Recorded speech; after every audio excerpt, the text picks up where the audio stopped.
edition of the Value Exchange podcast, which we're trying to publish on a weekly basis to capture stories of social value. Today, I am delighted to be joined by my co-host, Rob Pye. Say hello, Rob.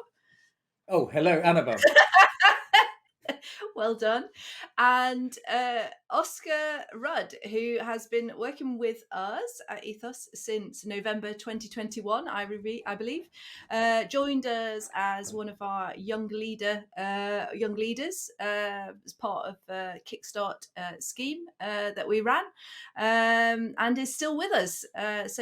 Coming up to 18 months, which is phenomenal and exciting. Really? So I'm not going to talk too much. I'm going to ask Oscar to introduce yourself. Tell us a bit about you, your why, what you're about, what sees you here, who you are, where you are. Really interesting. But please talk. Yes. Well, hello world. I think I should have put a print before that, actually, to highlight my role. But yeah, I'm Oscar. I'm 25. Got to get that one right. I'm from the lovely remote land of Cornwall, which serves itself excellently to the job role, I'm sure you can imagine. But I've been doing general tech stuff for about 25 now. It's got to be a good 15 years now.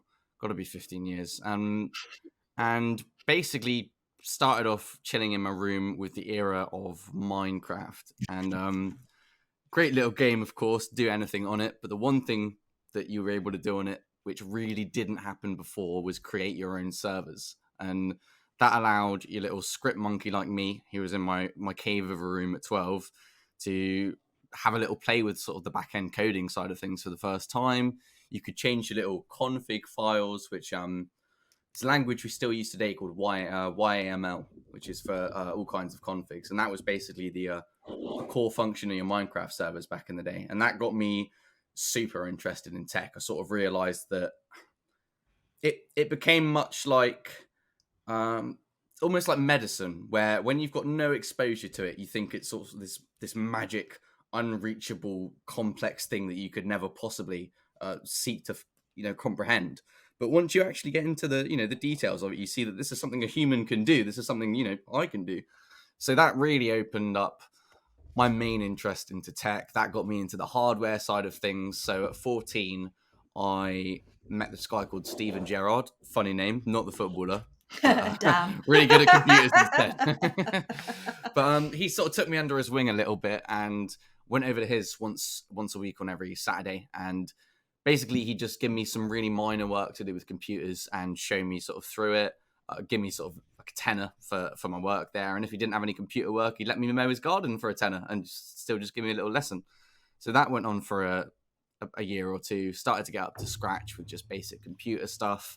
And then at sort of 17, I felt confident enough to actually go off, sort of run into my own little world of computing, and ended up getting a job at a place called Laptop Solutions, which is in a little area by me called Helston. Unfortunately, that did end up going under after about a year, which most places in a similar line of work do down here. Unfortunately, it's really tricky to get the frontline support going, but learned a lot in my time there, and learned really how to be hands-off and not have someone above me sort of showing me every step, which, much like university, that's what I'd ended up picking up under Steve. It was great for knowledge, but not so much for sort of intuitiveness and self-drive. And that's really something I had to pick up whilst doing odd jobs about the place. But yeah, and then, so the computing was going really well till about 18 and 19. Unfortunately, it did dry up down here. And that's when my sort of array into traditional work started, which was more sort of kitchen portering, doing waiter work, various restaurant stuff, sort of labor workshops, warehouses, and stuff like that, which I didn't enjoy very much, as you may not be shocked to hear. So yeah, going through that was, to be frank, a really hard time for me. It was sort of, I'm not sure where it's drawn from, if it's sort of drawn from some autistic tendencies I've got, but I've always really struggled with the idea of putting myself in a place that I don't want to be for an extended period of time. It's never mattered how materially bad the circumstances are of the situation I've put myself in. It would only ever matter that I had to. It was the fact that it was a necessity that made it, uncopable to me.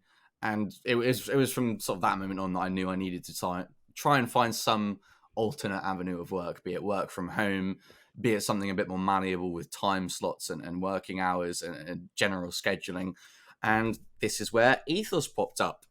I was in a lovely game of, I think, Battlefield one day, where my friend Lewis recommended me a lovely job opening, which was to do with young leaders, which is something I hadn't So seen just before. interrupt you just to Yeah, get your please do. breath there. For people that haven't heard about young leaders, when we were incubating loads of new ventures, we kicked one off in the pandemic called Young Leaders, where we took some of our money, some of the government's money, to offer employment for about 65 young people who were recommended to us via a DWP scheme, and we didn't have predefined jobs for them. We let them do what any social entrepreneur in Ethos does, which is just, what you enjoy doing, create work around something you enjoy doing. So back to you, Oscar, for people that wouldn't know what Young Leaders was, Yeah. from my point of view. So tell us from your point of view. Yeah, I mean, it very much echoes Rob's sentiment there. It seemed like a very open-ended role when I first joined. However, I did join through my friend Lewis, who had been there doing software for, I think, 6 to 7 months at that time. So I was joining with the intention of getting into sort of the techie areas.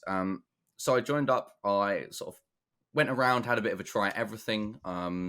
I did a bit of the sales stuff and the more front-facing stuff, sort of talking to customers, helping plan sort of work packages, which I did enjoy for some of the more tech-oriented packages, but I do think sort of going through that led me to learn that my skills really do lend themselves more to sort of work that I can do a bit more in solace in my own time, sort of think through where I'm not sort of put on immediate sort of instant pressure and things like that. So that slowly over time pushed me more towards the tech side of things, where, as Rob mentioned before, the lovely and one and only Sven took me under his wing and taught me all there is to know about the server infrastructure here at Ethos, which is a rather large amount, which did surprise me given the size of things. But my lord, in the past year and a half, I've done more learning than I can consciously realize. And that is the fascinating part of it, is that you never really realize on a day-to-day how much you're taking in, or even on a week-to-week, month-to-month basis. It's only when you sort of step back and try and look at yourself a year ago or so, you properly realized how skill sets can change. And it is genuinely quite amazing, because it's been something I'm interested in, it hasn't necessarily seemed like something I've had to force myself into. It hasn't seemed like, a school-esque revision lesson or anything like that. It's sort of just almost a hedonistic interest that I can go off in my own time, do some research to, and it doesn't really feel like research, which is really been the saving grace of just the work I've been doing in the past year and a half. And yeah, I think that's a nice intro, sort of sums up my general feelings about how my sort of adult life has been going so far, and with Ethos included. So yeah, I'll open up to any questions for you two lovely people. Well, I've got some, but Excellent. Annabelle, do you? No, I'm you again. This always happens when people do their intro. I'm just reminded. I remember Minecraft being positioned by a friend of mine, an old friend of mine, as sort of this for her son, who is now just qualified last year as a computer scientist out of Kent University. Interesting, Rob.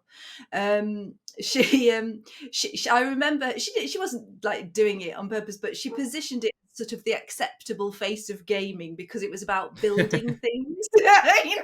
This was in those days, it was sort of like, well, I'm okay with this because I can see it's creative, and learning something. So interesting that you found that way, and also just calculating you were 10 when you started work, which is not surprising if you started with Minecraft, and your interest at least.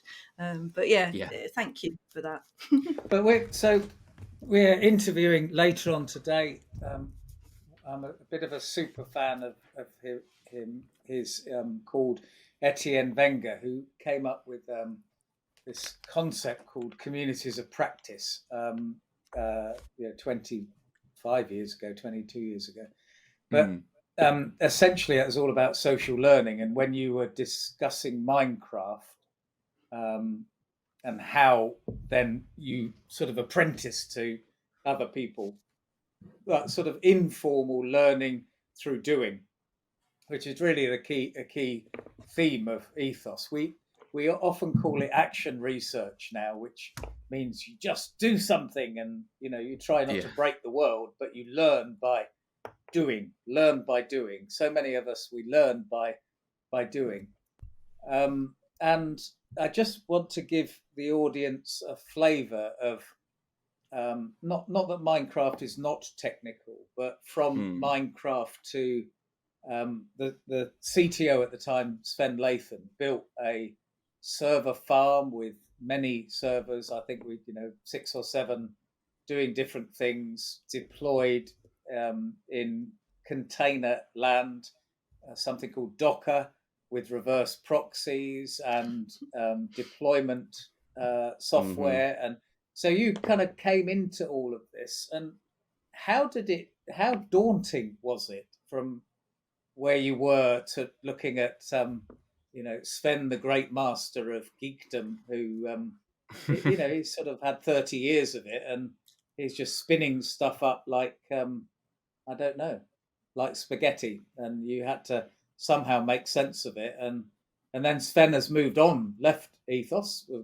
good reasons, and then there you are having to learn massive. How was that?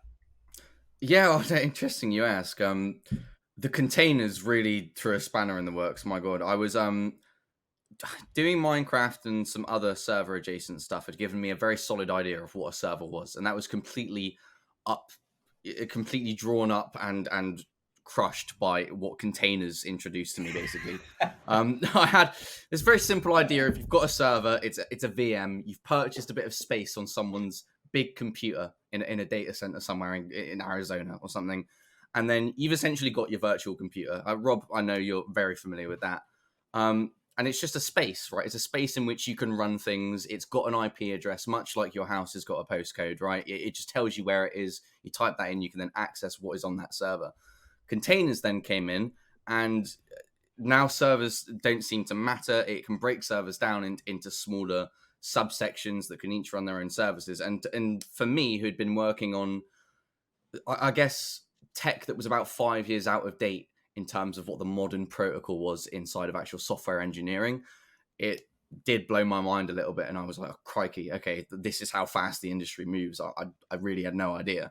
So to go from sort of a 2015, 2016 era of sort of bare metal servers and virtual machines, very computer-like servers, to this new era of, right, you've really got to relearn what a server means. You've really got to relearn how it's structured, what you're actually looking at when you're looking at any given web service. So that was definitely the hardest mountain to climb, without a doubt. Like, all the other things were different variants of things I'd seen prior, right? So, I was aware of what proxies were, maybe not reverse proxies, but I'd seen them used as, middlemen between clients and servers. We'd all know what firewalls were, at least familiar with the underlying idea. But yeah, containers are something totally new to me. And even today, I know how to work with them, but I don't know why I know how to work with them, right? Things seem to work, and I seem to be able to work with these things, but it's still sort of a daily imposter syndrome. And, that it slowly goes away, but I don't think it ever truly will. I don't think I'll ever be able to sit there and go, right, I'm confident I could do everything I possibly wanted right now with Docker. Yeah, that's about where I am with the journey. And back to the social learning bit, and it's back to Ethos's philosophy with value exchange, which is just it's exploring yourself through doing, exploring work through doing, what means most to you. That Sven, the CTO at the time, he didn't set out an academic curriculum. You've got to get this CCNA certificate. You've got to get this. You do that. It was very much hands-on, wasn't it? So very much a sort of learn by doing kind of environment for Mm. How did that suit you? Would it have been better if there was some more classroom stuff, or were you the sort of person that kind of liked the practical? Yeah, it was.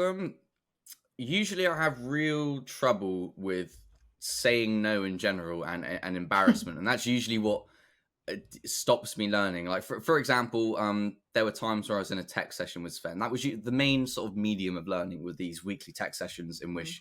which Sven would go over like a core idea of the server infrastructure we've got. We'd run through all the configs, and he'd give me sort of a demonstration of what kind of commands he'd run with it, for example.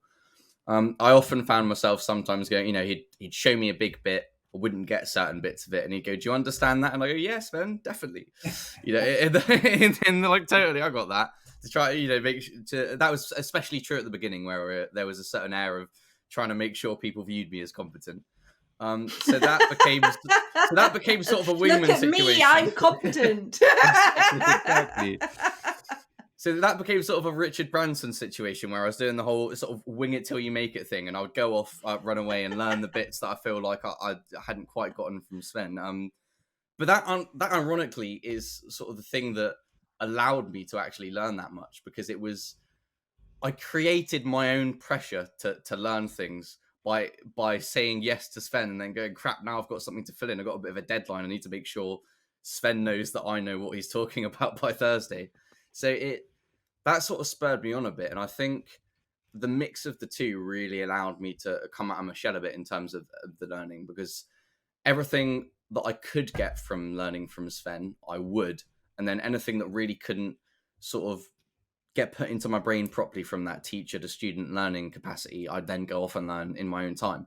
And yeah, for me, that was a great combination, led to some great results, and really do think I've learned more than I really learned in any period, barring maybe school. But I mean, very different situation.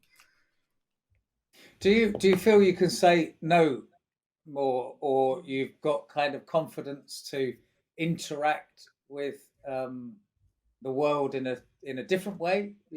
What have you learned, um, as in sort of meta learning, as opposed to Docker containers or tech stuff? At the sort of the more generic skills level. Um, what's I Oscar mean, now versus? yeah, Yeah, I go on, Annabelle. remember when you first joined us, and a number of times because you were in the tech space, we didn't have that much interaction on a daily basis. But when we Hmm. did, I always felt there was this, not that it's it's polite, but a deference to people that didn't need to have a deference. And I remember talking to you a number of times about this, and I think you've been on a journey. I'm interested to see how you feel about that, because we just work together, don't we? That's always been the message. Hmm. I happen to have been here longer than you, but that's it. That's just that's a time measurement. But yeah, how have you been on your Yeah. meta journey? Um. Well, yeah, I think a lot of that stuff is related to sort of underlying principles that I have about the world, in the sense that in the past few years I've come to lack heavily self-confidence, but not in a detrimental sense, more in a I finally realize how little I know sense. And that, I guess, the deference and the lack of confidence often does come from that, because I really do realize how much I don't know at this point now. I mean, that goes for sort of every facet of life. I was very sort of 18, 19. I was very much the Dunning-Kruger syndrome candidate. I was very, very confident in myself. I assumed I knew everything about the world. I don't think that's particularly unique for an 18-year-old, to be honest. But I've had that humbling journey thrown at me quite quickly in terms of thinking what I could do versus what I could do. So yeah, that has led me to a loss of self-confidence in a way, and that massively affects sort of how I carry myself, has made me somewhat more anxious. But I do think of these things as good. They're sort of sensible limitations on behavior, as opposed to things that stop me being the true me, if that makes sense. But yeah, that's something much of my sort of mental journey isn't that inspired by ethos. It's more than my behavior at ethos is inspired by the mental journey, because I spend an awful lot of my time, if not most, outside of doing work for ethos, just looking up sort of general philosophies that I think I might be interested in, just sort of how I see myself in the world. So it's a very complex question to answer when it's sort of that open-ended, I suppose. But if you want to know anything more specific about that, if you want to ask about sort of general how I deal with anxieties and stuff, self-confidence issues, how I see myself and things like that, I'm more than happy to go into it, really. Well, I'm interested. I mean, I think it's in the time we worked together, been very much a two-way relationship, and I think that we've tried to level from me to you and from you to me in something that is increasingly bi-directional. Yeah. I remember that you gave me a book, David Graeber's Bullshit Jobs, which I hadn't read before, and I know that you're so much more than a geek in terms of the way you see the world philosophically. So you have very strong principles. You're very caring. You're very socially minded. But how would you describe your mental models or your philosophy? It's a huge question, but what are maybe the couple of points that if I was a stranger and you were wanting me to know you and the key points about you, what would they be at a kind of principles or values or beliefs kind of level? What's Oscar's? What do you believe? What means most to you? What do you want me to know? Yeah, I mean, it's almost quite political in nature, but generally speaking, decentralization and self-determination are the two things I care about most in almost every facet of life. It doesn't really apply solely to like the states and the political aspects of things, but even in like a personal drive sense.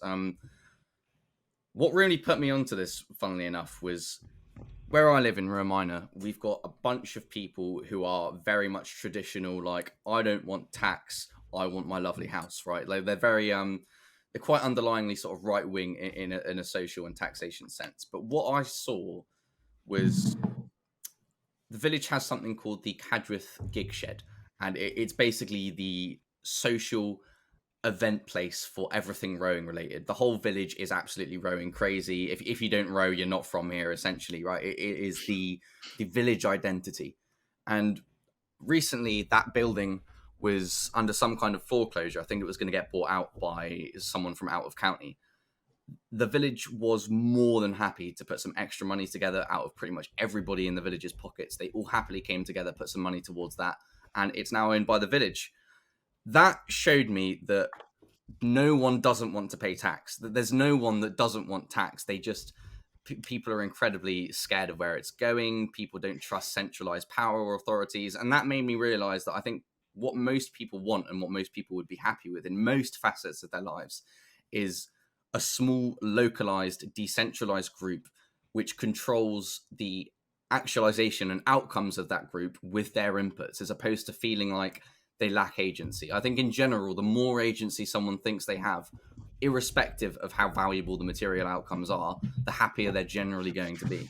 So I think everything I do and everything I try and do really is viewed through that lens at its core, and trying to accomplish more, which is where a lot of ethos fits in, right? They're trying to, with things like value exchange, it's trying to give companies their own tools to sort of diagnose their own internal problems, and just step back and have sort of a third person look at themselves that doesn't come from sort of the centralized regulatory idea of how they have to behave. It's really looking a little more inwards. And that's, where I really like how ethos overlaps with sort of my personal vision, and where I see the two really connected. And it has been an interesting journey because of that. Just something like value exchange, I didn't really perceive as existing in the business world before. I very much viewed it as this cutthroat, buy world. And the fact that something like this can exist and is useful is really interesting, considering my personal ideas on the world. And it's interesting. Oscar, in that I don't believe ethos or value exchange is an echo chamber of three people in the world that believe in individual agency, decentralization, effectiveness through democratic or real democratic means. Because when you give people a chance to reflect, what you've described there, I would suggest inherently human kind of needs or traits to have social networks, to have family, to have local, to have, all of that community stuff. And some of the previous interviewees have been academics or practitioners who also believe what the similar stuff. As I say, the idea is not to be an echo chamber, but to give people permission to reflect on what they value, how they see the world. And it's a broad church because, organizations and governments are made up of people who have similar views as, other people. And I, can your worldview, you sort of talked about, having companies to be a little bit more in touch with what they care about. Can a big organization work for Oscar's philosophy? Can an organization, whether it is peer to peer or command and control, could you have lots of people who work all over the world under one brand or banner, or does that automatically create problems in your mind, in your philosophy? I think you can, but I think most of the time it's a categorical problem, right? Whereas if something has the same name as something else, we view it as the same entity, even though in practical terms that's almost never the case, right? Like Raytheon versus Raytheon UK, for example. They're essentially different entities, right? Like Raytheon UK is incredibly decentralized. They have individual line managers and branch managers who essentially have CEO-like control over that individual sector. So I don't think there are many companies on the planet that actually operate under a centralized chain of command, right? It's always delegation, it's always decentralized, localized branches of things. And I think that came out of the necessity of competition in a way. That is, generally speaking, the best way to do things. You can't have some single centralized vision. You'll just get outcompeted by people doing the more decentralized tactic.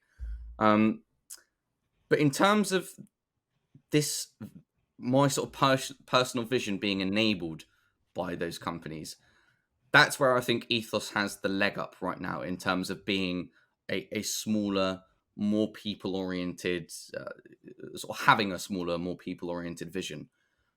Where I touched on agency before, I think the problem with traditional work and traditional firms in general, even in the tech space and work from home space, is that the more you feel like you're bogged down with, say, labor that feels either meaningless or you don't necessarily want to engage with, the less time you've got to explore your personal journey and how that relates with the work you're doing. It very much goes, this work is crap.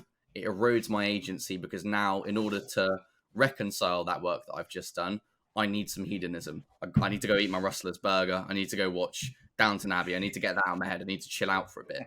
But I find myself I've never had you down as a Downton guy, but there you go.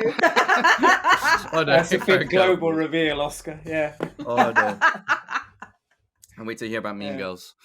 But it's let's not do that. With ethos, that felt less necessary. You don't feel like you get off at 5 and you go, ugh, right, cup of tea, shower, right, settle down for a bit. It feels less of a transition and more of just I'm just entering a bit of a different time of the day. Having that as a status quo is so different. How could you be in a more conceptually rather than practically? How could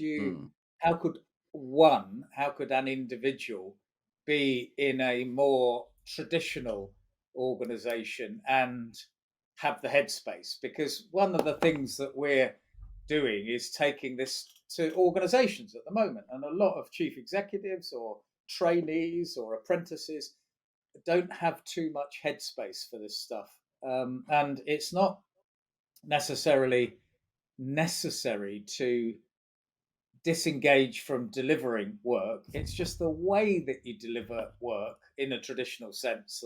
But do you have views on, if you had one recommendation for 25-year-olds in Raytheon who might be busy, and maybe not have had much time in their mind to reflect, what might be your advice for people in more traditional organizations? Yeah, I mean, it's very tricky because it's depending on the job. Obviously, it can very much be an employer's market in which you're not going to really be able to dictate any of these terms. And on a personal level, I think it can be really hard because it does require a material change in your conditions to be able to have a different mindset in many situations. I know it certainly did for me. However, if you do have a workplace union, I'd very much recommend trying to organize through that and see if there's any possibility, for example, trying some of the more progressive ways of working within your particular branch. So, for example, 4-day work weeks with maybe more hours in the other 4 days.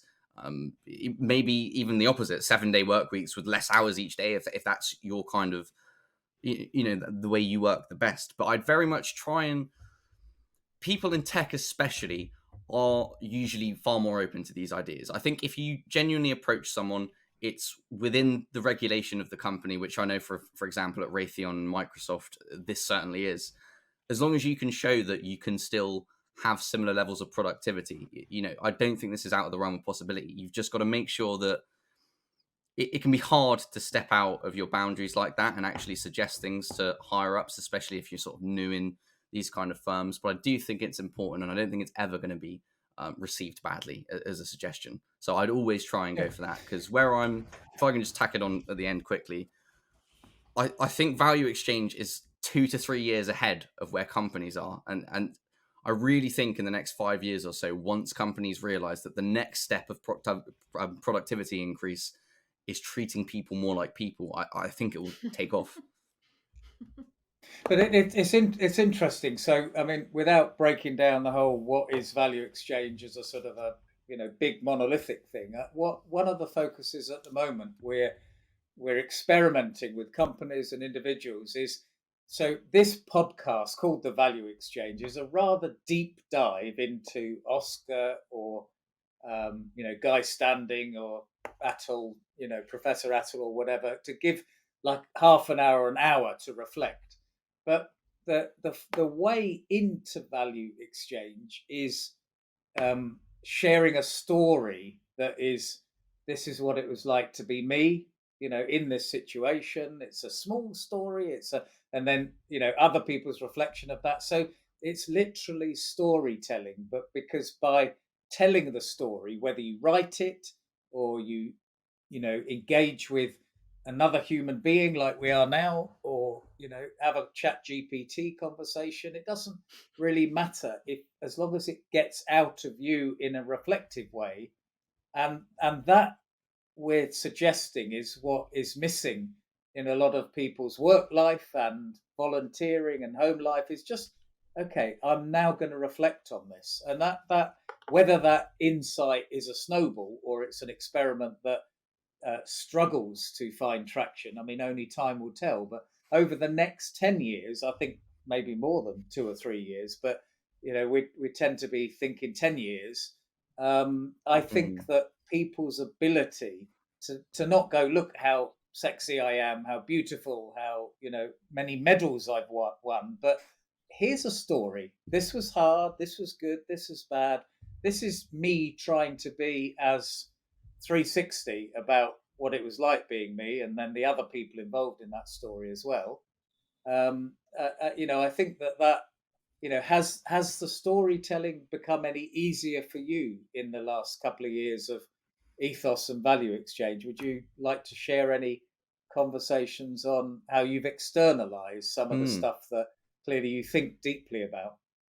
Yeah, definitely. And it heavily ties into what we were just saying before about the sort of how people in bigger companies can help themselves in this, because I think how most people feel about work in general, and certainly how I felt even when I first joined Ethos, was there's this idea that don't be honest, that's a terrible idea. Say what the higher ups want to hear, go along with it. That's what work is, right? Like that is just how it's seen in most people's minds, right? And that is certainly the case in sort of most of your office jobs and waiter jobs. You just want to be that front facing image that people are happy with, not really you.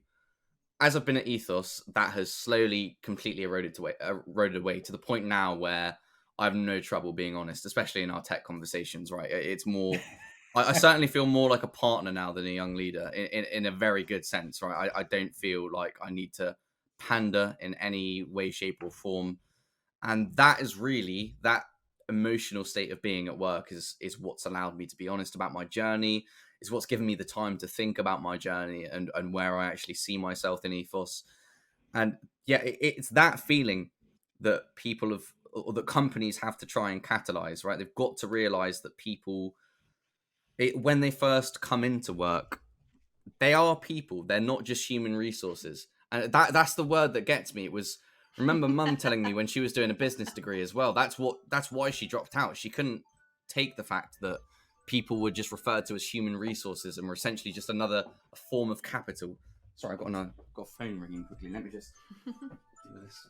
But so, and you know, in an earlier interview with Bill Skelly, who was a chief constable in the police, so running a really big empire, and he was talking about, in terms of giving individuals the ability to be honest and have a review and discussion which actually reflects people's opinions as they really are, as opposed to what an organization might want to hear.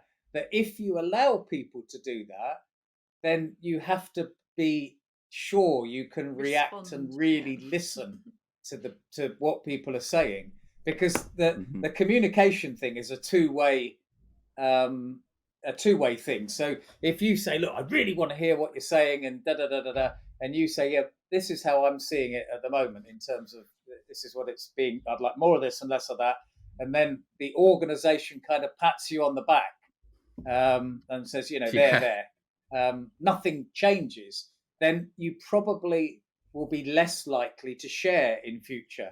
Unless you can be an organization that can suck that up, and that kind of comes from the top down and the bottom up and the middle out.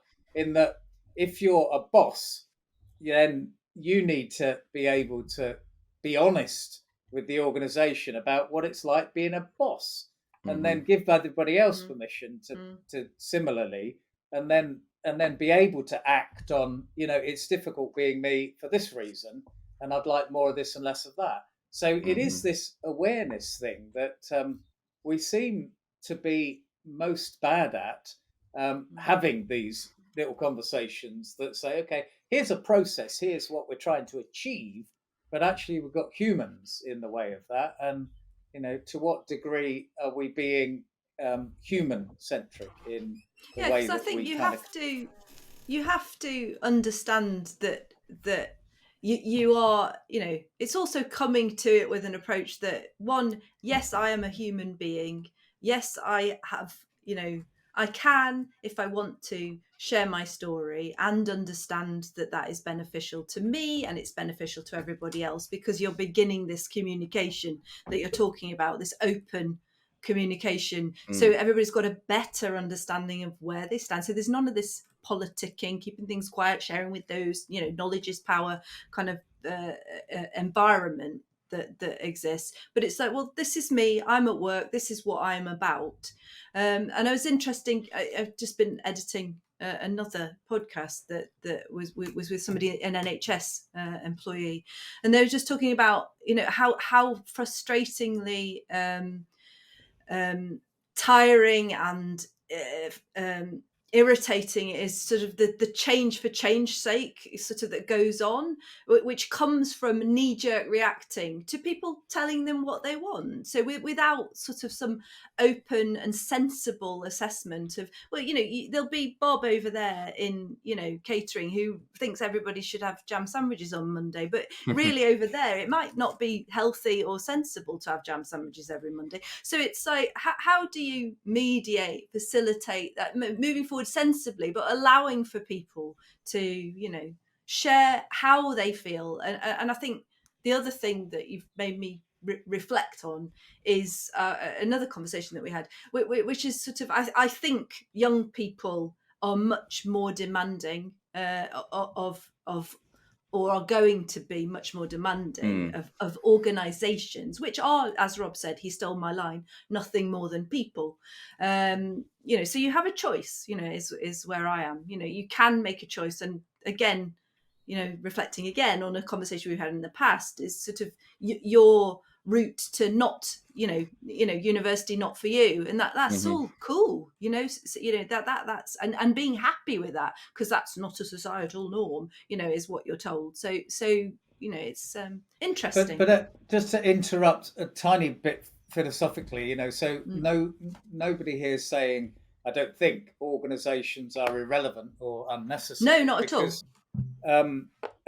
Back to your village example of tax, by people contributing and, a shared resource, that was, inverted commas, an organisation. You might not have a brand or company set up, but it was an organising approach to gain consensus over solving a particular problem with, a view to delivering an outcome. In that case, some physical presence to do stuff, and organizations can be viewed, philosophically, as a means to an end, not an end in themselves, and as the to what end an organization is organizing has to be, in my humble opinion, of benefit to people in planet, because an organization otherwise is very ephemeral. It's not, what is it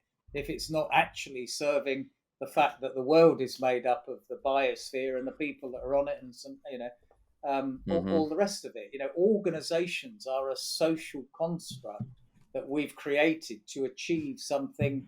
So if you reflect on it for more than a nanosecond, then you can make most sense of organization. As they say, well, to what end and what effect on people and planet?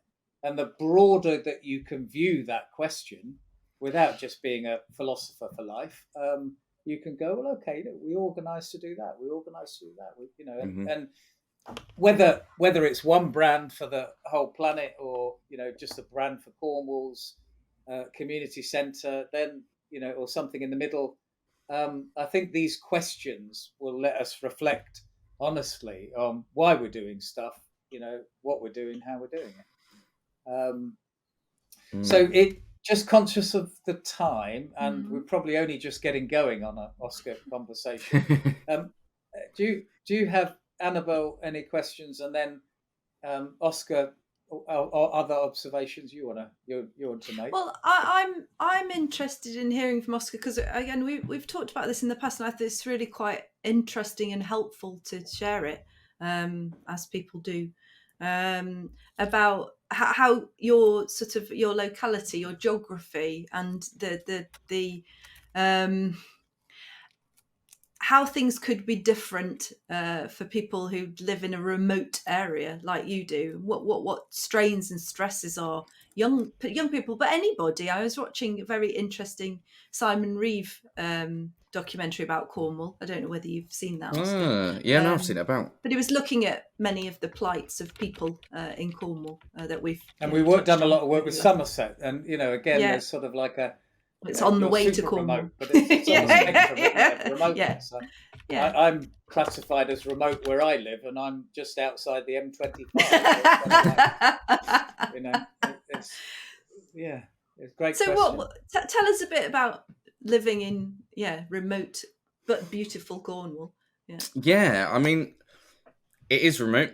It is beautiful, and as a geographical area, it is absolutely wonderful. But we've got the GDP per capita of Botswana, and we're living in an economy without Botswana's prices.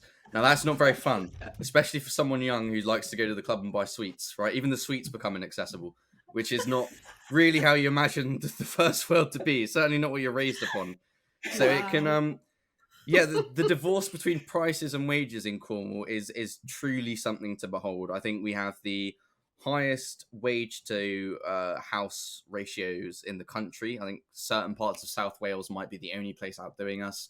I know we're the second poorest region in Northern Europe, which includes the UK, Germany, the Netherlands, Belgium, and all of the Scandinavian countries. The only region being behind us being South Wales, yet again. It's basically just us Wow. and South Wales, I think, in a sort of uneconomic union. So we just yeah, it's especially for someone young, you grow up with very different expectations of the world to other people, I suppose, and that becomes abundantly clear when you talk to people from sort of London online and stuff.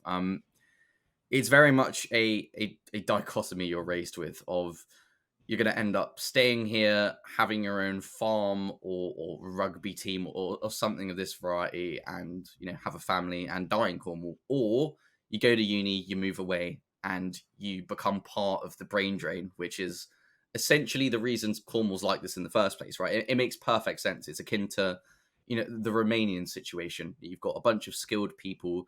Why would they remain in an area with low wages and high prices? They'll go to London, right? So you do end up with a very, very stagnant county economically. Everybody with any ability to change that ends up leaving, and it's very reminiscent of some of the post-Thatcher sort of steelworking counties and how they felt culturally in the 90s and early 2000s, right? Like Sheffield's probably a really good example. It's sort of an air of lost futures almost, right? You're not quite living in the era that you thought you should be, especially in 2022. It's sort of just a rehashed version of what we had before with better graphics cards. And that very much left me feeling sort of disillusioned as a late teen. I wasn't really sure where to go in life. I didn't perfectly fit into either box. And I think that's the thing a lot of people struggle with down here. They're not the captain of the rugby team, nor are they, a AAA STEM major. And that becomes really disenfranchising in terms of what life you're supposed to lead. Do I become a professional in Cornwall? Do I get a lesser job somewhere else? And a lot of people end up with really big problems with sort of mental health down here because of that. And work from home is the one thing that I've seen that has the potential to change this. What I'd love to see from people in Cornwall Council is a complete regearing of the Cornish economy facing towards people who can work from home. As much as people give the WEF a lot of crap about some of their stuff and sort of seem to paint it as conspiracy aligned, I think 15-minute cities are a great idea. The idea behind it to have somewhere where you can reach everything in 10 to 15 minutes, that kind of localism both lends itself to the idea of decentralization I was talking about and the idea of having services based around people who are working digitally. I think that's the future. I don't think that's going to happen though. I think a lot of people in Cornwall, especially the authorities, are still geared towards the second homeowners. I think we've got something like 20% rate of empty houses in Cornwall, which is obscene and far higher than the homeless population. So there's really no sense of social justice or social equity in Cornwall, and it really does a lot to sort of drain your dreams and general love of the world, to be honest. So yeah, I mean, that's most about Well, Cornwall. A lot of bad stuff, I realise. no, a truly inspiring way Mm. to finish or to start winding this down, because as someone who's sort of worked remotely since the year 2000, or some people, and Annabelle and I, we were doing it from dial-up days. There's no technological or socio-technological or economic reason that, other than serving food and making food and supply chain stuff that need to connect cities or towns together, the vast majority of what we call work now should be, timeless, borderless, Mm. distanceless. That It is just no need to spend all day commuting into No, London I, and back. I get, Yeah. yeah. I mean, I get really frustrated with, you know, I mean, everybody has their own regional responsibility, you know, and I get there are voices out there who do a great job regionally for what's going on. But to me, where there are those jobs you describe, Rob, you know, where technology is just, you know, can enable anything now. I think that COVID has shown us that we can operate still without actually going somewhere. So you know, we have the evidence that we've been fighting for the last 24 years that actually, you know, life could be better. And you know, remote and hybrid and working, you know, every individual has their own preferences as to what works best, and you need to understand, you know, how that works for you. It's not one is better than the other, it's what's right for you. But I think, you know, the leveling up agenda does my head in, because it's like, well, you know, the way we're viewing it is we've got to move this whole government department to the north of England. And I'm like, well, you don't have to move the whole department to the north of England if they can be technically enabled. They could be anywhere in the country, and you could have a much richer civil service, for example, by having, you know, the diversity of, you know, where you sit in the nation. I mean, it would be much, you know, a much better or a very interesting experiment to sort of, you know, see how the different views across the nation, you know, bring more to the problems that they have to solve. So I'm sort of get frustrated with, you know, you've got to be somewhere when actually you don't have to be anywhere unless, you know, unfortunately your boss And puts a post-it it's a note on your mindset. desk saying, yeah, You know, it's a mindset be here. issue, because when we you know, work with DWP and they say, you know, where does this job, Oh, you know, I take mean, place? And Oscar it's is a like, brilliant well, example of that. You know, our Oh jobs, yeah, which I were forgot about that. national, didn't exist in Cornwall because they didn't allocate it to Cornwall. So, you know, I can't remember, where did you register in the end? I can't remember, but Dorset or Yeah, somewhere like yeah, that, it had which to was come like, through you know, which Leeds. wasn't our problem. Yeah, yes, through Leeds. But Fantastic. basically not our problem, that the system's problem, because it couldn't cope with something that was national. You know, it was very and so frustrating. part of the problem there Mm. is thinking that Cornwall is, you know, all about what happens in Cornwall, as opposed to all the things that, you Yeah, know, people who live in Cornwall and work, you know, but you know, are truly borderless, Hmm. because most of what everybody does now has no need to be in London or Leeds. You know, it's just there's no reason, Oscar, you need to come to an Ethos office. That's quite good, because you Exactly. wouldn't be able to find it. We've never had an so office in 23 years. Why do we need an office? You know. so I think I'm sort of also then reminded of, you know, our work in Somerset, which isn't quite Cornwall, but, you know, as you say, degrees. It is about how, by allowing yourself to go, okay, we can work in this different way, it's actually inspirational and allows people to aspire to access things that aren't in Yeah. Cornwall, or aren't in Somerset. You know, there's no reason why, you know, somebody can't work for a, you know, a technically enabled role sitting in Somerset, and that could be with some, you know, monster organization that they think, wow, this is the best place I want to work Hmm. forever.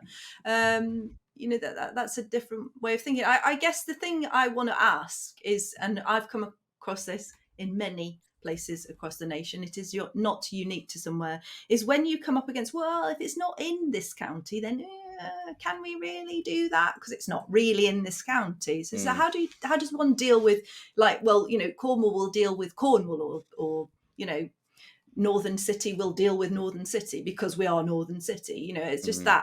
that approach, and you know, I love that loyalty, but actually, I feel it's putting up unnecessary boundaries in some cases, Yeah. stopping. You know, how does that sit in Cornwall? I mean, Well, do you yeah. I see mean, that? I don't understand why it hasn't already taken off, because I'm reminded of the quote. You know, I'm less so concerned with the genius of Einstein and more so with those like him who died tilling the fields. And I think that's incredibly applicable to work from home, because you are now, if you're a company in Leeds, you now no longer just have access to talent in Leeds, right? You've got access to talent, you know, in the UK or globally, depending on what you're doing. that should be an incentive alone to change. That is instant access to a whole bunch more money if you manage to recruit correctly. So the fact there even needs to be a social push towards this is peculiar to me, because it should be a natural consequence of having better work. And Cornwall is the starkest example of this, because it's traditional to the bone, and there are no companies in Cornwall offering work from home to anyone, and more so, if you work for a company in Cornwall, they won't let you contract to other companies out of county. They just have no social conception of work from home, really. And I think a lot of places are like Cornwall are going to stagnate like this for a while, because everybody who moves away tend to be the more sort of techie, liberal-minded, progressive types who have got this stuff in the forefront of their minds, and the people who remain tend to be more, I quite like how things are.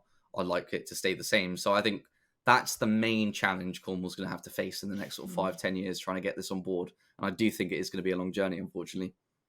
Yeah, and it's a culture, it's a mindset. Yeah.